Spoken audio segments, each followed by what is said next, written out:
All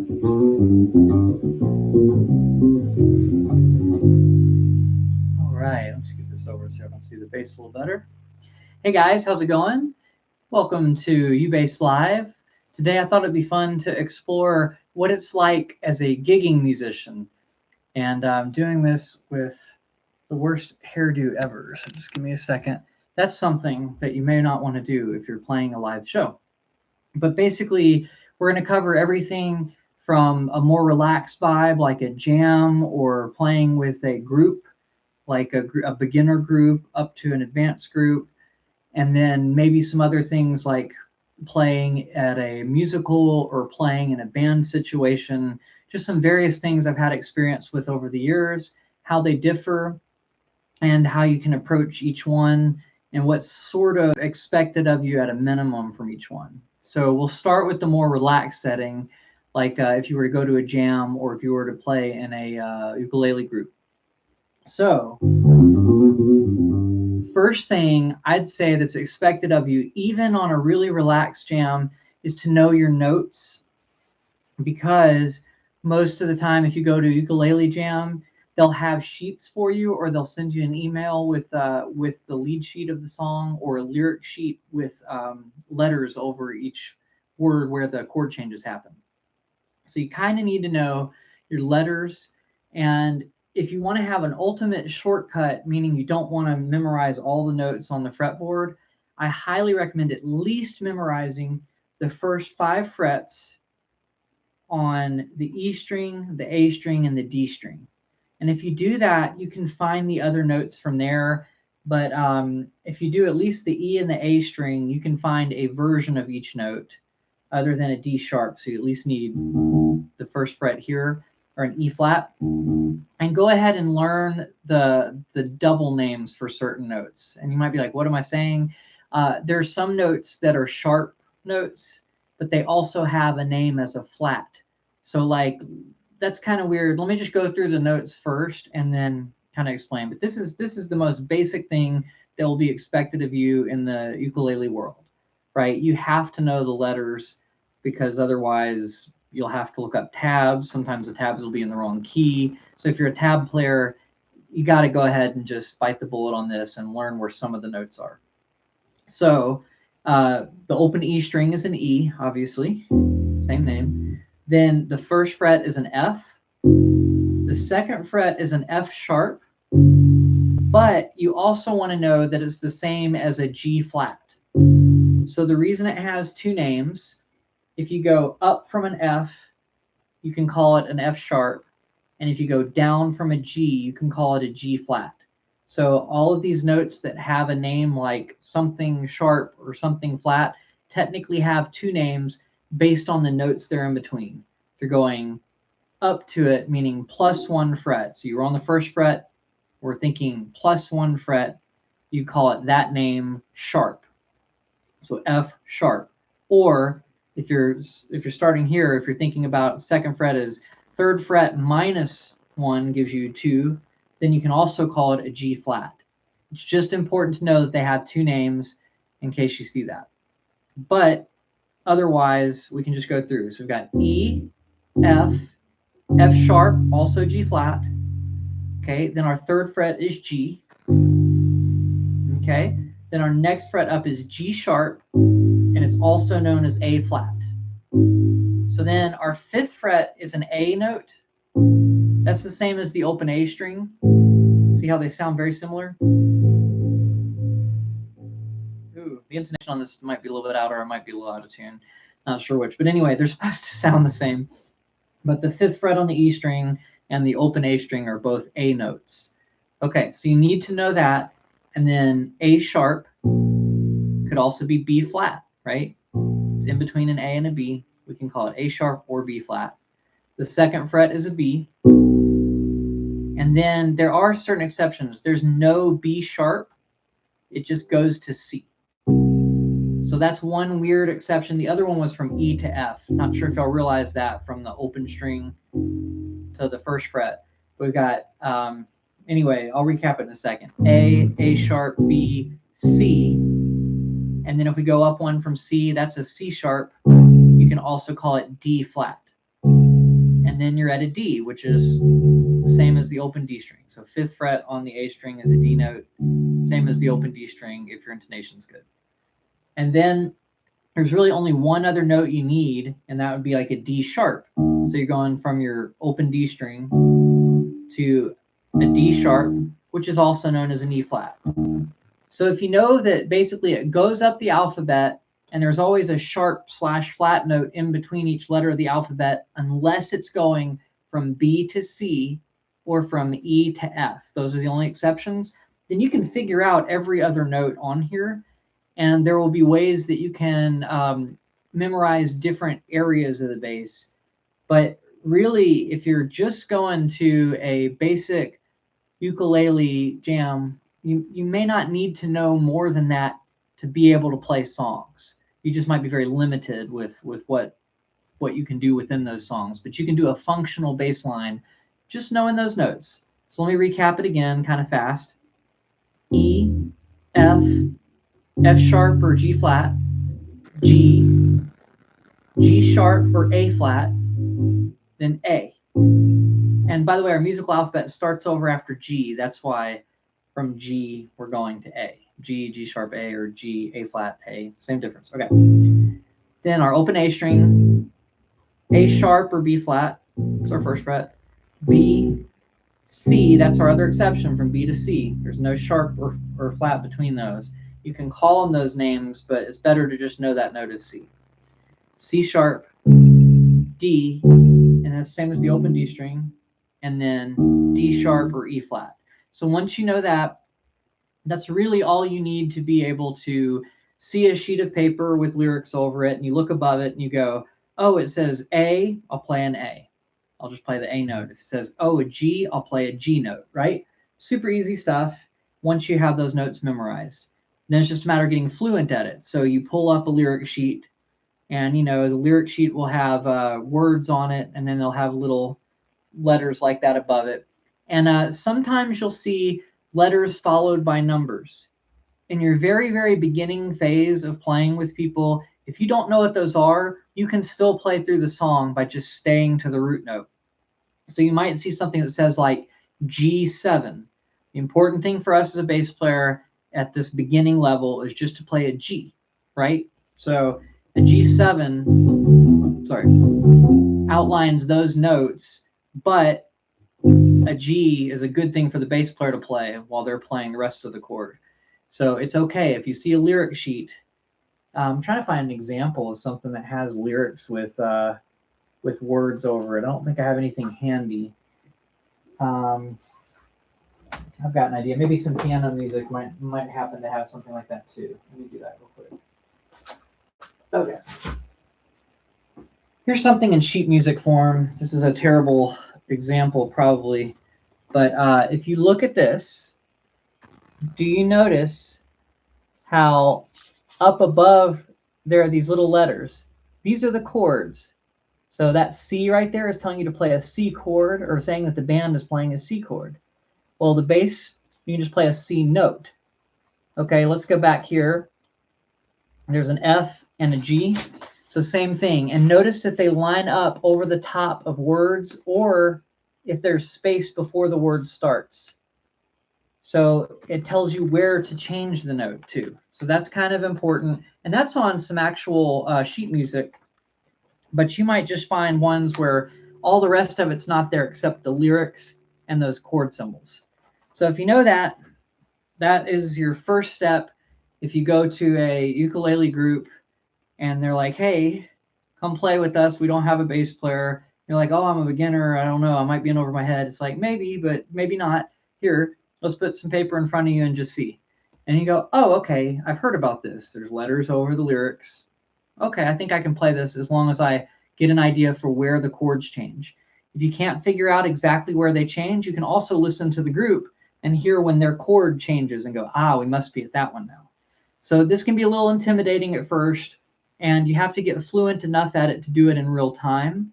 But that's the main basic skill you need to actually play with other people, is knowing when to change the chord, having a decent amount of timing, and hopefully a little intuition for if they change chord, you change the root note with them usually. So that kind of helps.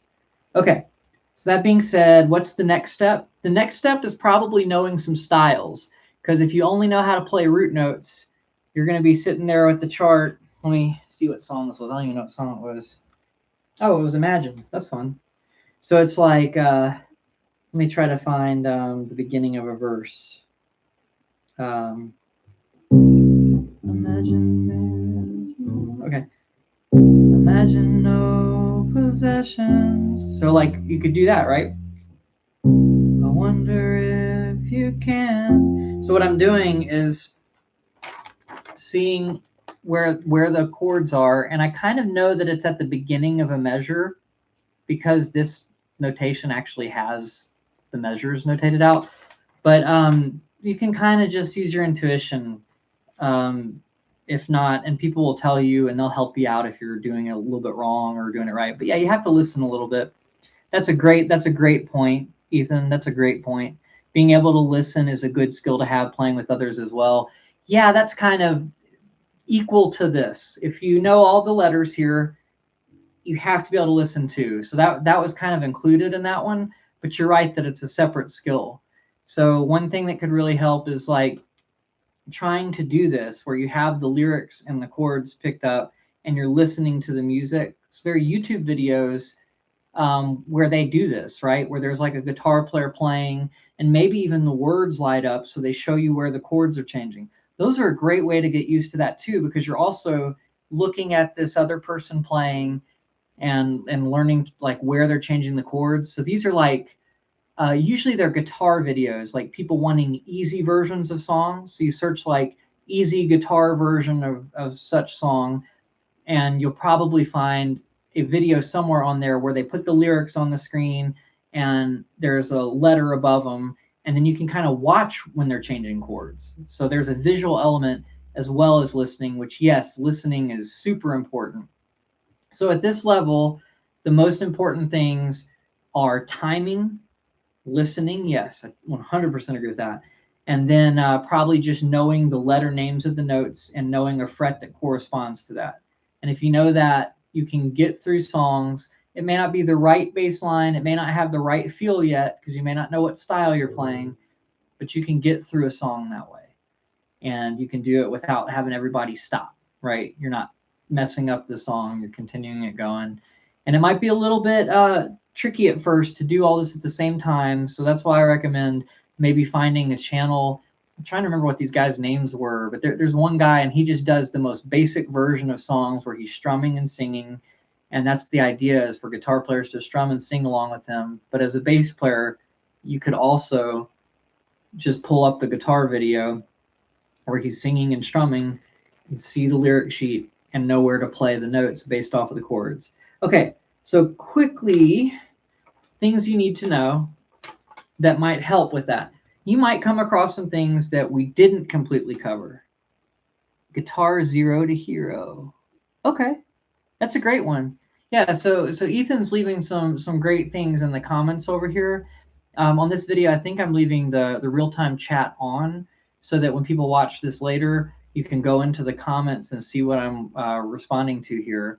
So he might know of one. If you know of some, please leave them in the comments too, because these resources can really help beginners get to the point where they can play in a group. So that would be great.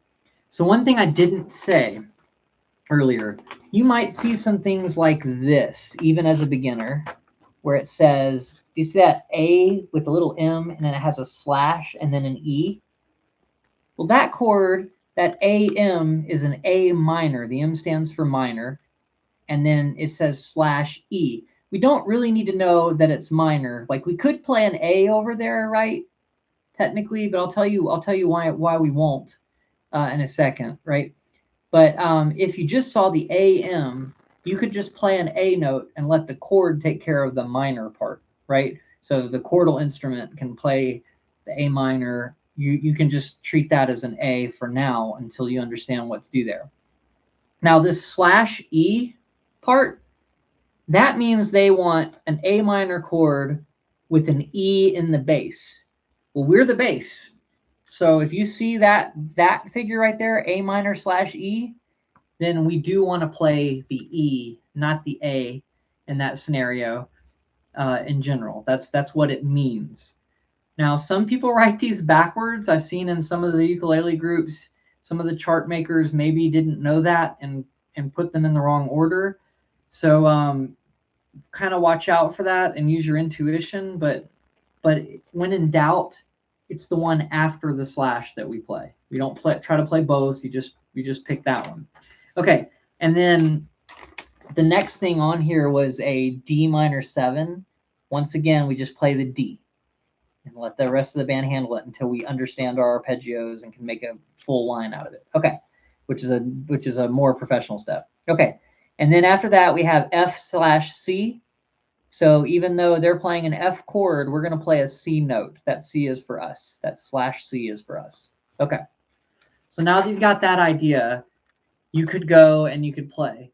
Now, the first thing you could do is just sustain notes until the chord changes, right? So in this version of Imagine, wait, I'll use the same page I was using. In this version of Imagine, you could sit here and just hold out a C. Imagine no possessions, and then play an F when it's over that part of the word, shuns. And then, I wonder if you can, right? The other thing is, if the style calls for it, you could play half notes or quarter notes, which means notes that are this long, 1, 2, then play another one if the chord hasn't changed yet. So, imagine no possessions. I wonder if you can. So you get the idea there.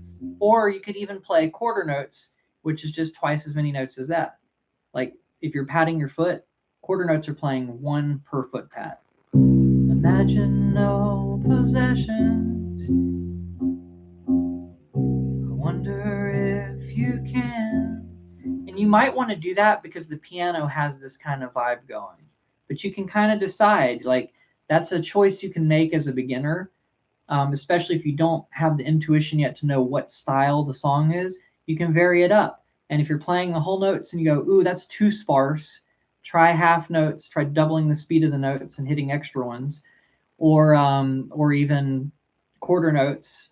And then we'll stop there for now. You could even play faster depending on if the style calls for it or not. But let's just stop at quarter notes because that'll get you through most things you'll come across in a beginner ukulele group setting. Okay. Or even a jam session. You could probably do that if you go to a jam as a bass player, whether you have a U-bass or a full-size bass. Same thing kind of applies.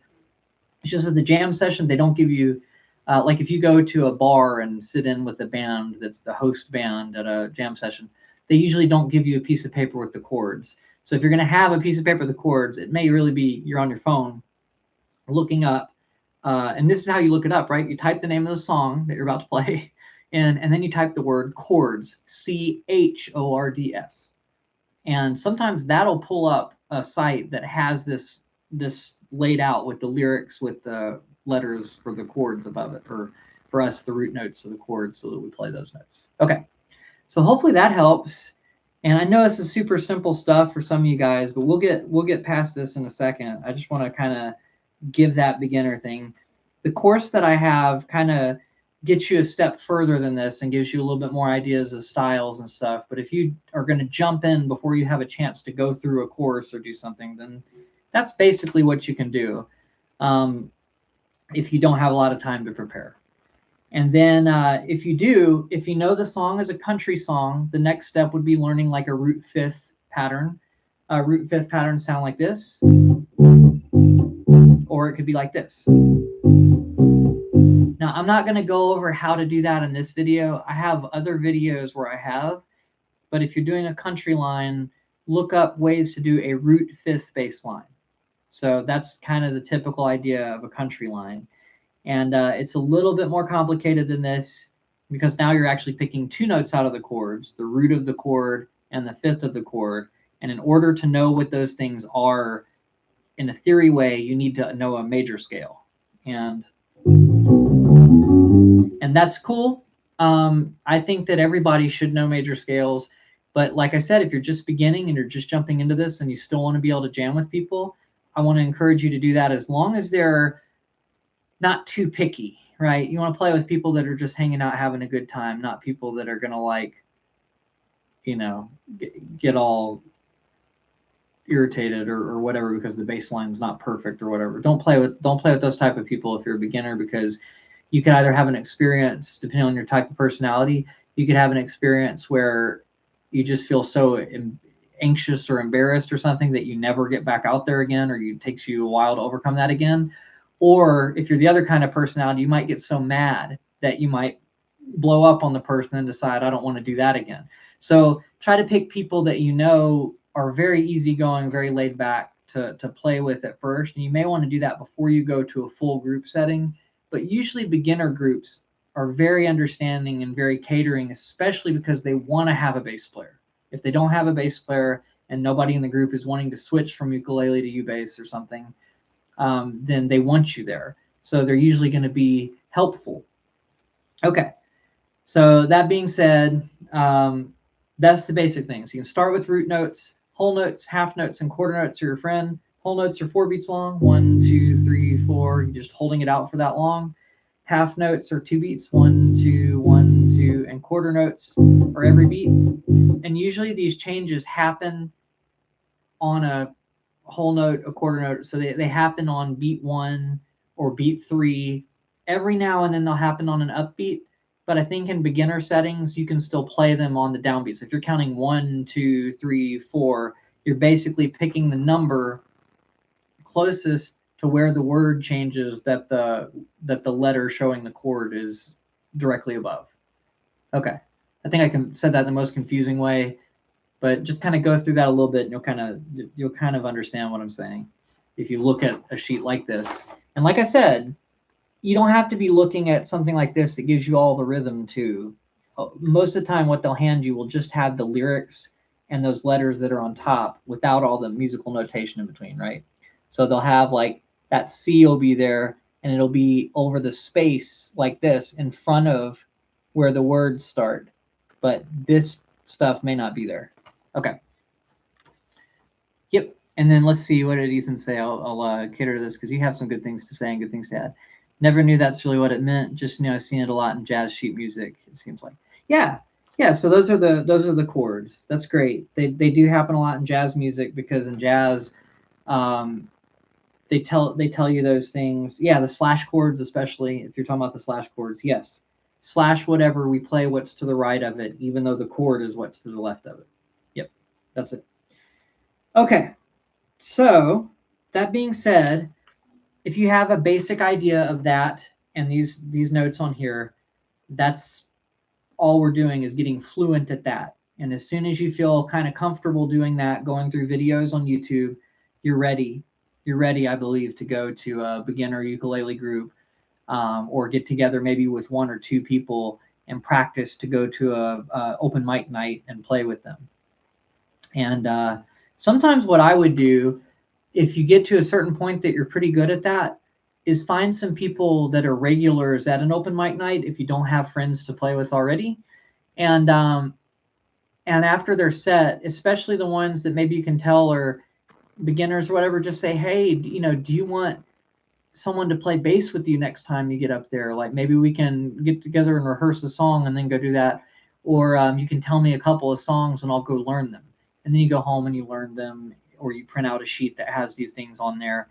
And if they're easygoing people, you meet all sorts of personalities, but try to look for people that vibe with you and try to figure that out. Or you can go home and learn the actual bass line and come back, just with whatever you feel comfortable.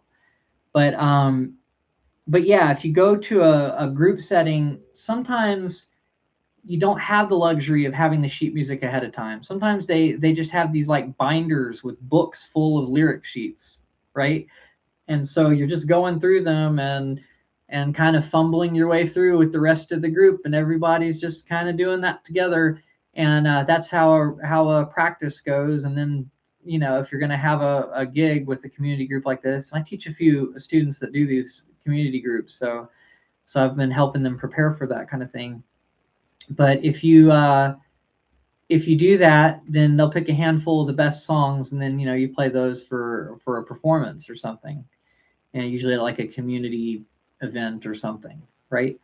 And so that's a great way to get out there, and I think that's the way to approach just getting out there for the first time and playing. Okay, so now let's talk about being gig ready.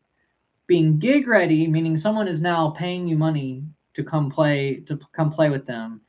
You want to do a little bit more research into the songs. If they give you a song list ahead of time, then you want to go through the song list and try to find as much as you can where you are learning the actual song. But if you have to learn 40 songs in say 5 days, you're not going to be able to play every single note of every single bass line and nail it. You're just not, right? So the things that are important then is if you're in a band setting, now you have a drummer with you. And if you're in a duo setting, you don't have a drummer with you, but you've got to play like you're the drummer. So you act like you're locking in with an invisible drummer. So in other words, what a drummer would play with their chord information to create a bass line. So let's say the drummer is doing that. Boom, boom, boom, boom, boom, boom. So it's 1, 2, and 3. It's the bass drum pattern in the song. Okay. Well, first, you could listen through and say, is there any specific bass line that jumps out at you that is an essential part of the song? Because if there's an essential bass line, you just need to go and find a video to teach it to you, or if you have a good ear, pick it up by ear, or find tabs, right? Tabs or sheet music. Okay. So once you've learned that kind of stuff, that's just essential to the song, or the song would not be the same without it, then the rest of the stuff, after listening through the list, you kind of go, okay, if that stuff's essential, that's an intro to a song, I need to know that. Okay, then what you do is you listen for what I'm saying now. What is the groove of the song? What is the most important thing happening? You need to lock in with the kick drum 90% of the time, right? So if the drums are giving you boom, boom, boom, or that's kind of the overall felt rhythm, then that's your rhythm that you're going to be playing the root notes to, or the roots and fifths to, or heaven forbid, you add some arpeggios in there, depending on if you can hear what style the song is. So, okay, the drummer's going 1, 2, and 3, and the guitar is going C, F, and G, and each chord is lasting a measure apiece. Then you go C, C, C, F, F, F, G, G, G, and then you're back to C. Okay, then that's what you do. And if you lock in with the drummer completely solidly and play the right note that matches the chords, unless it is a song where the bass is driving the song, like what are good examples?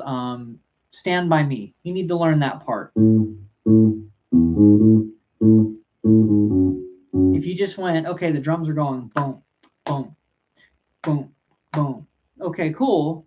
But it would sound in the right ballpark, but because that's such an iconic part, you probably need to just bite the bullet and learn the whole thing. Because otherwise it would sound like this.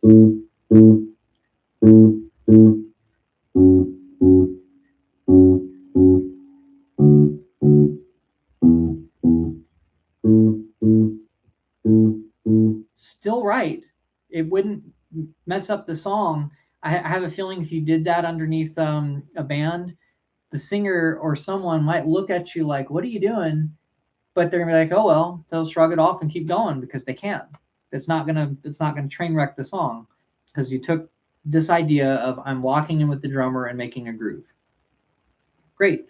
So now you know kind of how a professional gig can be kind of attained by an amateur kind of bass player. If you're a professional bass player, I think there are just things that you need to know, right? Okay, so someone else says, in a live setting, is it okay to slap at a bass? Yes, depending on the genre. That's what I'm going to say. I have probably slapped in some songs that don't need slap in the wedding band. I'm guilty of that. But yeah, you can. You can. So there are some songs that call for it. Like when we play Brick House, it sounds good to slap. Why does it sound like I'm out of tune? Okay. I may have an intonation problem with this bass. Maybe I'll play it at a spot just for now.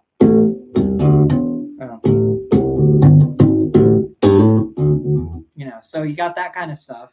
But yeah, it's okay to slap the bass.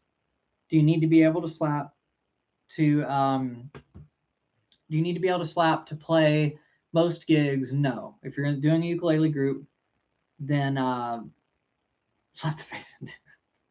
Yeah, I know. Yeah, maybe it's just out of tune. That's what I'm hoping. The thing is, this bass, the strings have started to kind of like move up. It kind of just needs a setup.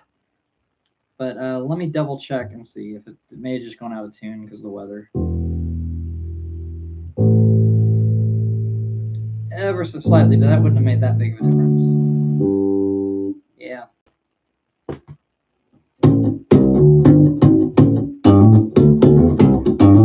Maybe it did. Okay, that did make a big difference. Weird. It was this far off. Somehow that made a huge difference. Okay. So, but yeah, you can do a slap bass line if it's called for. But most of the time, if you can't slap, you can still get a lot of professional gigs, and that'll be probably better for you. Okay. All heckling aside, let's get back to the main thing.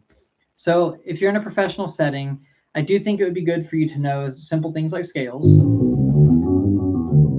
If you're in a blues band, there are just some patterns you need to know. So the blues course that I've been creating has a lot of that stuff in there, but you also just need to know if you're like auditioning for blues bands to be in a paid blues band, then you kind of just need to know certain songs.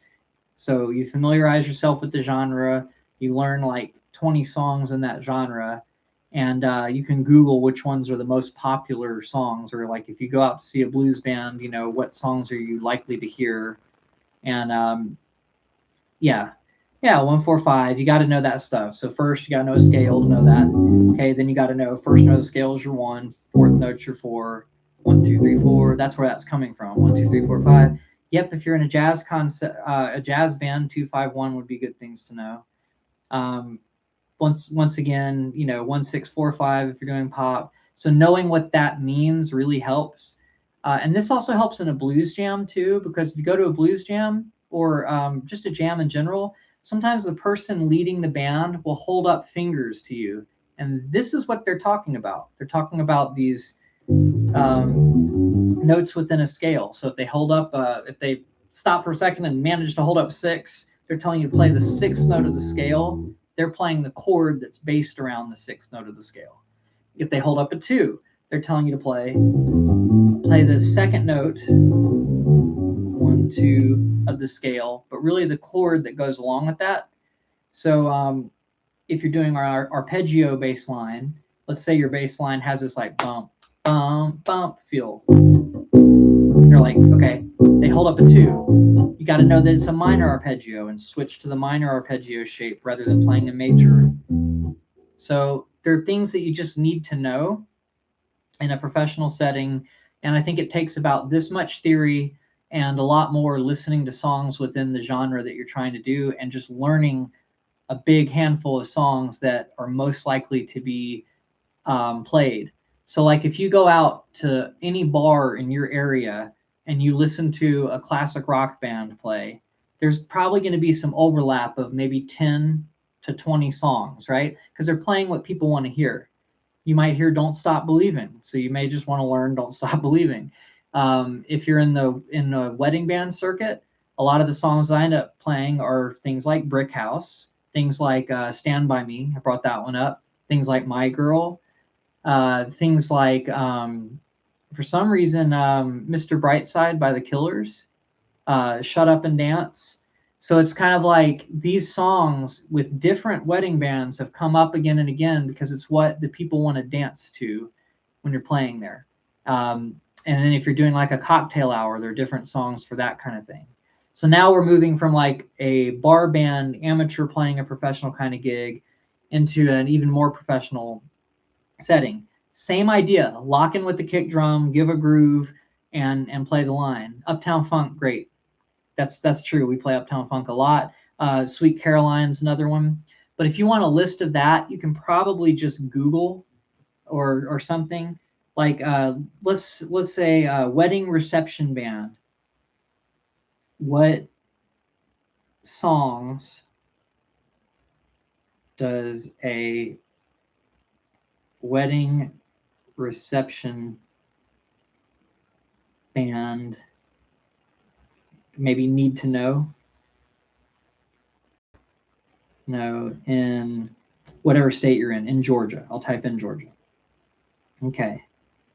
So they say that, so what happens, what happened is it pulled up a band that I actually used to play some gigs with, and maybe one day will again, who knows. It pulled up a band, right? So it didn't pull up like a AI answer like I thought it would. Instead, it pulled up a band I used to play with, and on their site, it says, our Motown, R&B, funk, and dance set keeps guests of all ages on their feet, blah, blah, blah. And then it lists all the songs that they play in ABC order. Now, you might find that the list is 300 songs or 1,000 songs. So what you could do to get a smaller list, you're like, whoa, this is way too many songs. What in the world, right? To get a smaller list, what you could probably do is go to one of these sites and look for their media and see what videos what songs they have on their promo videos. And so that's what I would highly recommend. So like on here, Mr. Brightside is on there. You Are the Best Thing, that one comes up a lot too. Kiss by Prince, that one comes up. Wannabe, Spice Girls, I've played that one with many different bands. September, that's one that was missing. Okay, but you get the idea. You can find these answers. So if you're a bass player and you want to play in a wedding band, start researching like that, right? What are wedding bands in my area playing? Learn those songs, and then when they send you the set list and it's like 40 songs on there or 100 songs, you're not going to freak out because you're going to know half of them already. So that's kind of what I would recommend if you're trying to get into a more professional band. And if you know the particular band you're trying to get in, like let's say they're a collective, so you're not fighting for that particular bass player spot, but you're fighting to be a fill-in bass player at first, right? So then what you want to do is ask one of them, like, hey, what songs do y'all typically play in a night? Or could you send me your last gig's set list? And they probably will. And I would say learn it, because a lot of corporate bands, a lot of wedding bands, a lot of bar bands, their set lists overlap. So if you're trying to narrow it down from 500 songs to 50 songs that are essential for you to learn over the next year, so you feel ready to do that, do a little bit of research, and you'll be surprised. It goes a long way. And if you're wanting to be in a tribute band, it's even more. Okay, so there are levels to learning a song. First, there's the root note level, right? Then there's the getting this kind of style right. Oh, this is sort of a bossa nova song. Okay, I'll play a bossa nova bass line. Oh, this song has this drum pattern. I'll play this kind of thing. Oh, it sort of sounds like they're doing arpeggios, so I'll do a bass line completely of arpeggios that lines up with that kick drum pattern. Kick drum pattern is bump, bump, bump. Then I'll go root, third, fifth of each chord. Right? So you can do that, and then that'll get you through songs you don't know, like if a request happens or something, as long as it's not one where you need to know the specific bass line. And then like Ethan said earlier, developing your ear will get you through the rest of it. The way that I developed my ear when I was learning and kind of coming up as a bass player, I went to open mic nights and open jams, and I played with as many people as I could, tried to figure out how to become the house bass player at some of them. And, you may not get paid to do this. You may do it for free, but go to all these things, be put in situations where you have to learn stuff on the spot, where people are teaching you things while you're on stage, where they're like turning to you and playing guitar, and you're having to go, oh, okay, that's the bass line. He's telling me how to play the bass line. And then you go and you play the bass line. If you put yourself in enough situations, these skills will get you through the hard stuff, right? And you're basically just trying to get the song down enough to not have it crash and burn, and hopefully not have the audience be any wiser that you didn't know the song before y'all started playing it. But yeah, if you're trying to be in a professional band, knowing the set list is good. Being able to play in time is essential. Being able to listen is essential. and then having this general idea of styles, general idea of scales, general idea of how chords work. So what I was telling you before, the beginner thing that you do when you see these chord symbols is you just play the note, right? F chord, okay, I'll play an F note. But if you go, oh, okay, it's an F major chord, okay, well, now I know that there's a F, an A, and a C in this chord. So I need to outline that as I'm going.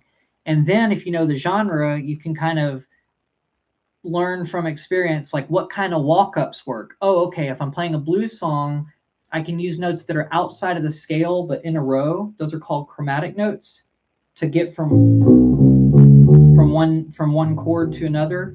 And it's okay to play some notes that aren't in the scale that the song's key is, the scale that matches the key. So so yeah, it's kind of like knowing that blues has more of those frets in a row kind of walk ups, and country has more up the scale kind of walk ups. So like you're not going boom ba bum bum bum, you're going boom boom boom boom. So one sounds like you're playing notes that are inside the key, and one sounds like there are a couple notes that are outside the key that are directionally getting you back into the key. So that's kind of an important thing. Let's see what Kane says. Go to a Southern Pentecostal church and ask them to anoint you with very cool. I'm happy for your Uncle Larry. That's very funny. I'm kind of enjoying these comments. That's pretty funny. Okay. But okay, so then you know the notes that are in the chord, right? That's like level 2. F, A, and C. Okay, that's my arpeggio. Okay, D minor 7. Maybe you don't know 7th chords yet, but you know that D minor would be D, F, and A. So you learn that stuff. I'm not going over it now. I have a beginner course that kind of touches on this. You learn the scale, then you learn a major scale and a minor scale, and you learn how you pull the chords out of that. It's usually the root, the third, and the fifth of the scale. And then if it has a 7 after it, you're adding the 7th from that scale. So if it says D minor 7, this is your minor scale, D minor. Your arpeggio, the notes in your D minor chord are D, F, and A. And then all of a sudden you're adding the 7th note of that scale to that chord. 1, 2, 3, 4, 5, 6, 7. So root, third, fifth, 7th. So knowing those things kind of helps when you're in a situation where you don't know a song and you just have to kind of like wing it and go with it. Okay, let's see. Hey, Alex, haven't seen you in a minute. Yeah, man, it's been a long time. I think I met you at some of those open mics, right? Or it might have been a bass solo thing. I can't remember, but I definitely saw you around at open mics and open jams and things. But yeah, basically, yeah, you kind of just go to these things, play with as many people as you can. If you learn a little bit of guitar, a little bit of piano, and a little bit of drums, it really helps because then you know what other people are doing and it helps you hear it, right? So when we were talking about, Ethan was saying being able to listen is super important. Well, if you understand the basics of the drum set and you understand that what their foot is doing is most important to you, there are other things that are important too, but what they're giving you kick drum wise will help you lock in tight for the song and have it sound like you've rehearsed. If you and the drummer lock in, then it sounds like you've rehearsed. The band will sound tighter just because of that one factor. Oh, and the other thing, don't overplay. If you don't know what to play, don't make it your default to play extra notes, right? Kind of just go, okay, what's the drummer doing? Okay, right now I'm not going to play any more than how many times his bass drum is kicking. And I'm going to take the idea that the guitar player is giving me. So knowing open chords on the guitar and knowing how bar chords work, then you can see what the root note of the chord would be by looking at their guitar. If your ear is not, if you don't have perfect pitch and you can't just hear these things. Just pointing that out from the Pentecostal comment was kind of funny. Anyway, if you do all that and you can kind of piece those things together, you are the glue. Take the rhythm from the bass drum, the chords from the guitar, and you can fake your way through songs you don't know. And that is an essential thing as a gigging bass player, to not have the audience know, or to at least not have the song crash and burn, even if you're making faces and the audience does know. you're not making it crash and burn. You're getting through the song smoothly and keeping the groove solid. Okay, and then this is a really good piece of advice too that Alex said, Landry Bass. He says, I've been learning covers with vocals. I think that's a big skill to learn to be employable. Yes, so if you're in a wedding band, the reason I think that I've played a lot of weddings over the last few years is because I sing backup. So not even just singing lead, but being able to harmonize is another skill that if you have that, if you're already a good bass player, but you feel like you're not getting as many gigs as you'd like, learn how to harmonize. And if you can demonstrate to people in settings that you can add harmonies to things, it makes you more valuable and less replaceable. Because if there are two really, really good bass players and one of you sings harmony and the other one doesn't, and y'all can play on an equal level, you'll probably get hired for something like a wedding band or a corporate band where they want it to sound full. So yes, and then learning covers with vocals. If you can sing, at least the wedding band that I'm in, they want everybody in the band to have a mic in front of them, and there's like this cool factor of, oh man, look, now that guy's singing. Oh cool, this guy's singing now. If you all sing, it just adds variety. It shakes things up. It pulls the audience in. Like let's say there's somebody that's on that side of the stage and someone on that side of the stage. Well, if you're both singing songs with lead, then they feel like they're in front of the action, right? So just things like that really do help. But it's a lot. I know there's a bunch of stuff that goes into gigging. So if you're a beginner, know that these are the types of things, the types of skills that make you employable. But also know that if you're just trying to get out there and play with friends or just trying to get out there and play with a group, it's a lot simpler than that. And I think the main thing there is just work on your timing, work on kind of maybe imitating bass drum rhythms. So just knowing like quarter notes, half notes, whole notes, and then eighth notes, and just common bass drum patterns. Because if you're in a ukulele group, there's no one playing the bass drum, so you can kind of fill that out. So if you know that the song has a feel that goes boom, boom, boom, boom, then you just take the chords that are on the paper, boom, boom, boom. When they change with them. And that's a great thing. Just that, without even doing roots and fifths, without even doing whatever. So if you get a chance to listen to the song before playing it, that's what you do. If you don't get a chance to listen to it, kind of just play something that goes along with the strum pattern, or stick to quarter notes, half notes, or whole notes. Sometimes less is more in those situations because they're already busying it up with the strumming. And you're basically helping them with timing. You're helping them know when the chord changed in case they get lost. They can hear you and go, oh, we were supposed to change there. Because sometimes when a whole bunch of people are strumming, it can just confuse some people, right? And they have trouble figuring out where they're at. But if you have a bass player providing some timing, it can really help. Okay. So yeah, that's kind of about it. The professional gigs too, you wouldn't know it by the way I look today, but the professional gigs are a little bit more about dressing the part, being on time, and then playing the parts right. Now, in the wedding band, I had the belief that kind of intimidated me maybe before I was in one, that they play every song note for note perfect. And that's the goal of a tribute band.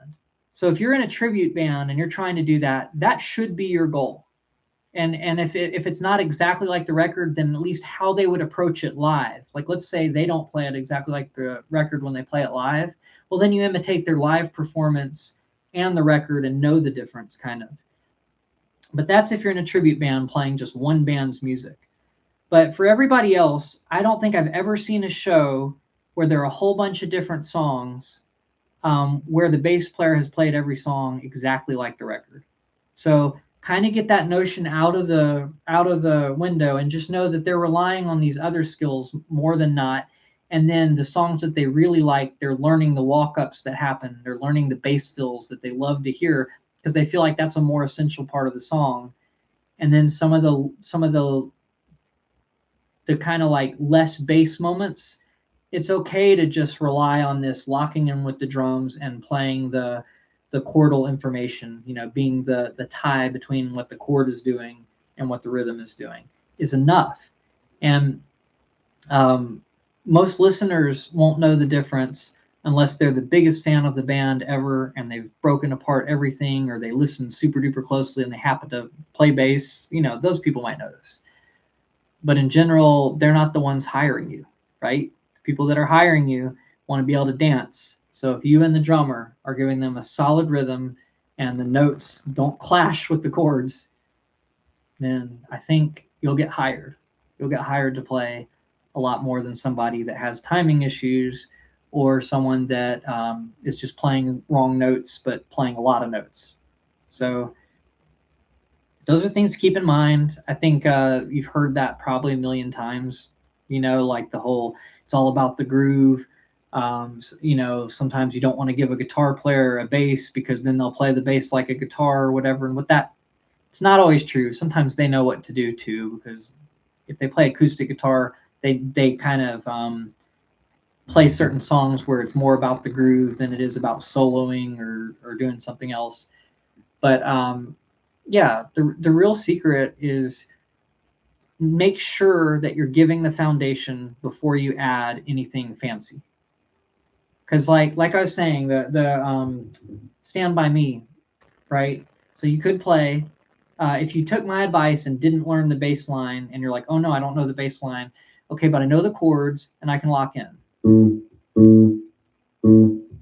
with the bass drum. Then at least you're half right.